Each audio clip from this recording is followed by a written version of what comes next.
BNP একটা সিংহ, কিন্তু দুর্বল সিংহ এইরকম।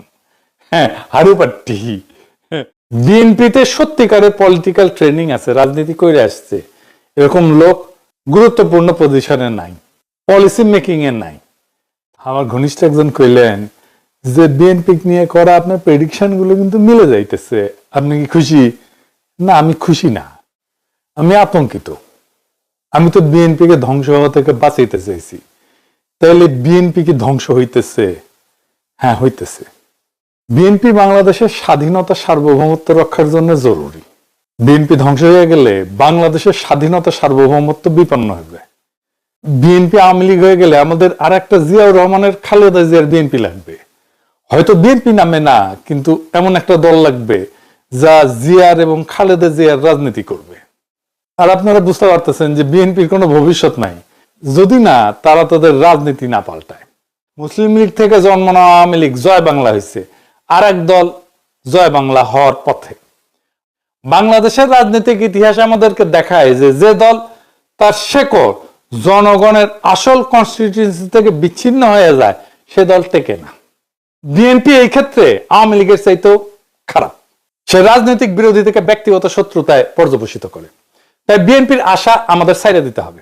ডাকসুতে বিএনপি যে মারাটা খেললো না, এই মারা আগামীতে সে খাইতেই থাকবে যদি সে তার খাইসলত না বদলায়।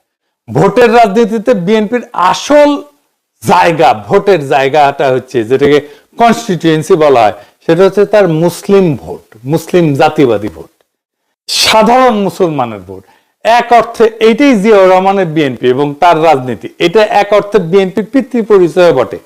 আর এইবার বিএনপি তার বাপের পরিচয় অস্বীকার করে আওয়ামী লীগের রাজনীতিতে মাথা ঢুকাইতে গেছিল, হাসিনা ফেলে দেওয়া গু খাইতে গেছিল। বিএনপি প্রো ইন্ডিয়ান রাজনীতি করতে যাওয়ার কারণে তার মুসলিম জাতীয়বাদী কনস্টিটিউয়েন্সি থেকে পুরো আইসোলেটেড হয়ে গেছে। আমি আগে কইছিলাম বিএনপি জাতীয় সংসদ নির্বাচনে জেতার চান্স কম, কইছিলাম না? এখন আমি শিওর বিএনপি জিতবে না, সরকার গঠন করতে পারবে না। এডিটর সাহেব বিহু করলে না বিষণ্ণ সুর দেন না, মেলা দিন শুনি না, তো বিদায়ের একটা সুর দেওয়া ভালো আর কি। ক্ষমতা আসার আগেই ক্ষমতা থেকে আমি কইছিলাম যে বিএনপি এই নিয়ে তাদের প্রচুর গব্য, নিজের বিএনপি নিজের মারিছে, অনেকে তত্ত্বা নিতেছে। ছাত্র সংসদ নির্বাচন আর জাতীয় সংসদ নির্বাচন এক জিনিস না। এরাই কইছিল বট বাহিনী ভোট দিলে শিবির জিতবে, শিবিরের যেন সমর্থন নাই, আছে বট বাহিনী। তত্ত্ব জানা মানুষ কাম যা হওয়ার সেটা হয়ে যাবে ইলেকশনের সময়, ওই দিন বুঝবে। ডাকসু ইলেকশনের মধ্যে দিয়ে বাংলাদেশের সাধারণ মুসলমানরা তার রাজনৈতিক এজেন্সি খুঁজে পেয়েছে। সে নিজে রাজনৈতিক ভাবে শক্তিশালী হয়েছে, সে জাতীয় নির্বাচন ও ব্যালটে রায় দিবে। আর বিএনপির বাইরের রাজনৈতিক শক্তি তো বসে থাকবে না। তাহলে এখন কি বিএনপি ধ্বংস হয়ে যাবে? এই প্রো ইন্ডিয়ান পলিটিক্যাল লাইনে কোনো চান্স নাই বাঁচার। আমরা চেষ্টা করছি, লাভ হয় নাই। 2 নম্বর হইতেছে বিএনপি ইতিমধ্যে নিজেকে অকৃতজ্ঞ একটা দল হিসেবে প্রতিষ্ঠিত করে ফেলছে।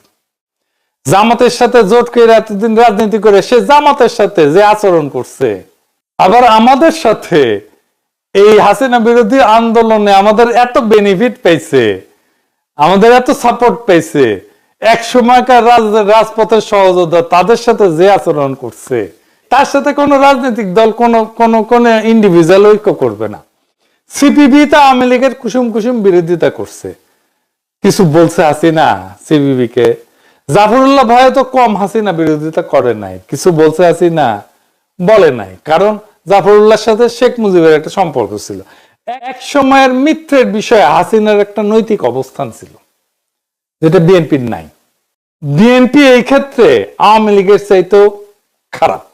সে রাজনৈতিক বিরোধী থেকে ব্যক্তিগত শত্রুতায় পর্যবসিত করে। তাই বিএনপির আশা আমাদের ছাইড়া দিতে হবে। বিএনপি একটা সিংহ, কিন্তু দুর্বল সিংহ এইরকম। হ্যাঁ, হারুপাট্টি। যতগুলো ইলেকশন করবে সবগুলো হারবে। জাহাঙ্গীরনগর ইলেকশন নিয়ে কি কাণ্ডই না করলো দেখেছেন তো। চিটাগাং রাজশাহী ইউনিভার্সিটিতে পার্টিসিপেট করে কিনা দেখেন।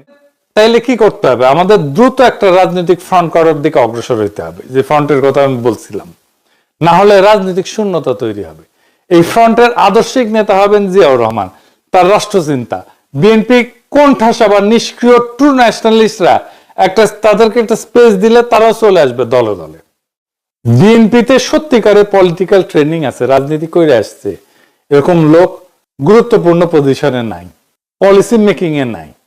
থাকলে হাসিনা উৎখাতের লড়াই সেই বিএনপি নেতৃত্ব দিত, পারে নাই নেতৃত্ব দিতে। মুসলিম লীগ থেকে জন্ম নেওয়া আওয়ামী লীগ জয় বাংলা হয়েছে, আর এক দল জয় বাংলা হওয়ার পথে। বাংলাদেশের রাজনৈতিক ইতিহাস আমাদেরকে দেখায় যে যে দল তার শেকড় জনগণের আসল কনস্টিটিউয়েন্সি থেকে বিচ্ছিন্ন হয়ে যায় সে দল টেকে না। মুসলিম লীগ তার উদাহরণ। আর আজ বিএনপি সেই ক্রুশিয়াল ভুলের পুনরাবৃত্তি করছে। নিজের অস্তিত্বের মাটিকে অস্বীকার করে প্রো ইন্ডিয়ান লাইনে গিয়ে জামাতের সাথে অমানবিক সম্পর্ক তৈরি করছে। তার এক সময় রাজনৈতিক সহযোদ্ধাদের সাথে অমানুষের মতো আচরণ করছে। বিএনপি নিজের ঘর নিজেই ভাঙছে। কিন্তু তার মানে এই না জিয়াউর রহমানের রাজনীতি হারায় যাবে। জিয়াউর রহমান যেমন বাকশালের ধ্বংসস্তূপ থেকে নতুন রাষ্ট্র চিন্তা দাঁড় করেছিলেন, আজ তার চিন্তাধারার মধ্যে আছে বাংলাদেশকে বাঁচানোর শক্তি। বিএনপি হয়তো দুর্বল সিংহ হয়ে পড়ছে, কিন্তু এই দেশের সাধারণ মুসলমানদের রাজনৈতিক এজেন্সি আর স্বাধীনতার আকাঙ্ক্ষা আজও বেঁচে আছে। ডাকসুর ব্যালটে যেমন সাধারণ মানুষ নিজের কণ্ঠ খুঁজে পেয়েছে, জাতীয় নির্বাচনেও সেই কণ্ঠ আরো জোরে উচ্চারিত হবে। আমাদের দায়িত্ব এখন নতুন রাজনৈতিক ফ্রন্ট গড়ে তোলা, যেখানে জাতীয় মর্যাদা, আঞ্চলিক অখণ্ডতা আর সার্বভৌমত্ব প্রশ্ন হবে মূল কেন্দ্র, যেখানে জিয়াউর রহমানের রাষ্ট্রচিন্তা হবে আমাদের আদর্শিক দিক নির্দেশনা।